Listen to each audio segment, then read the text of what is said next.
Takže čaute, vítajte nového videa. Dnes to bude 5 exampleov, alebo teda ukážkových zložení na Pyraminx. Bude ich preto len 5, lebo chcem sa tomu viac povenovať, aby ste aj viac z toho mali. A obidva Pyraminxe sú moji, toto je ten nový Magnetic a toto je tá stará verzia. Môžem sa do toho pustiť a scramble budete mať určite v popise videa. Prvý scramble, a by the way, scramble len takto. No. Červená a hneď poviem prečo, lebo pozriem sa tuto nás, tu mám stredy a pri každom strede je aj hrana. Dobrá hrana, čiže vlastne tam nemám čo riešiť, ale treba si ich zachovať, takže nie, že to vložím halabala. Rozmýšľam, že teda vložím toto najprv a aby som si zachovala aj tuto takú dám na bok, vložím to tu naspäť. V podstate mám jednu vrstvu naraz zloženú. A teraz takéto casey. Na to mám iba algoritmy, alebo to robím intuitívne. Napríklad toto, keď mám takto dva a tu je rovnaká, tak spravím na to takýto algoritmus, ktorý je neskutočne rýchly. Ale taká viac zaujímavý tie algoritmy mám na dopopisku Cubemaniu a vlastne celé som tie algoritmy brala, ale potom sa to dá riešiť aj pomocou slajčov. Ale mne toto príde lepšie, alebo potom niekedy to riešim proste intuitívne, že to tam vložím druhú.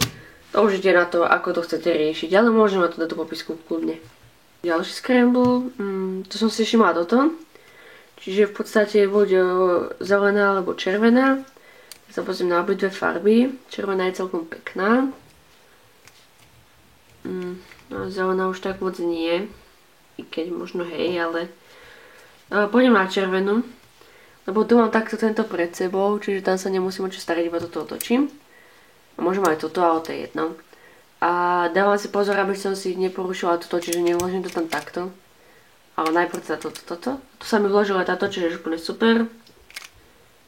Dotočím. A toto je free cycle. Má sa to šetriť cicle, hej.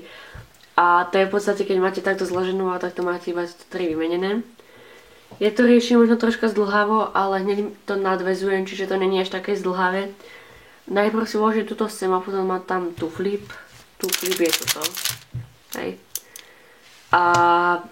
Ale dá sa to aj inak, že toto spravíte slide a potom to iba vložíte, ale na toto idem tak automaticky hneď a je to pre mňa lepšie. No. Čiže vložím a tu flip. Ďalší scramble.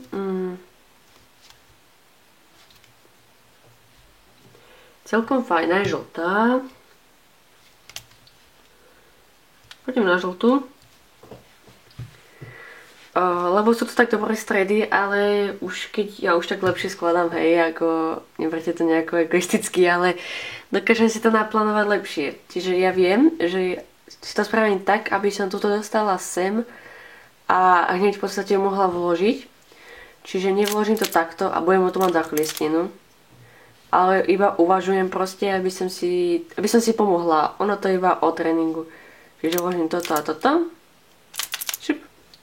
Modrá mi vyskočila.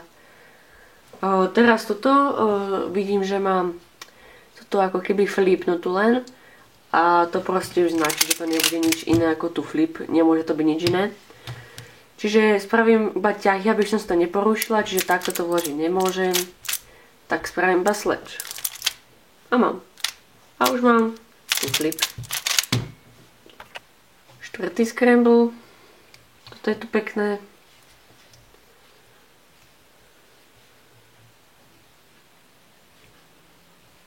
Pôjdem do modrej, pretože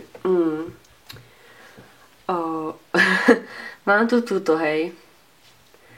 A otočím toto, vložím toto a zároveň si tu všímam túto hranu, čiže vlastne hneď pôjdem k nej, keď spravím tento ťah, čiže tak. Môžem toto otočiť. Tak. Čiže vidím jednu vec, že keď to tam vložím takto, tak už to má skip. V podstate, ono toto sú už casey L4E, pretože už máte takto Submarina asi. Hej. Ale proste sú to casey, ktoré iba sa naučíte, ale na to príjete proste sami, že vložíte a máte. Posledný scramble. Ty vole. Toto je dosť nice. No. Vidím toto modré. V podstate je to strašne veľa blokov, keď si všimnete. Toto tu je so zeleným, toto tu je. Čiže máte možnosť každú farbu. Vlastne každú farbu si môžete vybrať. Ale ja pôjdem na modrú, pretože čo sa týka modrej, mám tu toto aj toto. A ono to dosť zahráva úlohu, lebo keď vložím toto, tak mám šancu na skip alebo na tie ľahké casey. Čiže otočím si toto, vložím toto. Ja to neriešim. Vložím toto. A mám tu toto, čo vlastne keby vložím normálne, dostanem tu flip, čo akože moc nechcem. Ale už vlastne toto je vlastne L4, kedy chcete toto vložiť a to máte zhodnú, čiže spravíte sleč z tej strany, kde to je. A vložíte, máte. To by bolo všetko, dúfam, že som vám nejako pomohla. Ak áno, nezabudnite zanechať like. Môžete ma nejako podporiť do komentára. A chcela by som natočiť aj tutoriál, tiež je dosť žiadaný. V podstate ako to skladám, ale myslím si, že tie exemply aj stačia. Ak chcete, teda môžem pokračovať týchto exemplov. Mňa to baví. Ak vás niečo naučím, tak pre mňa to len dobre. Takže to je bolo všetko. Majte sa a čau.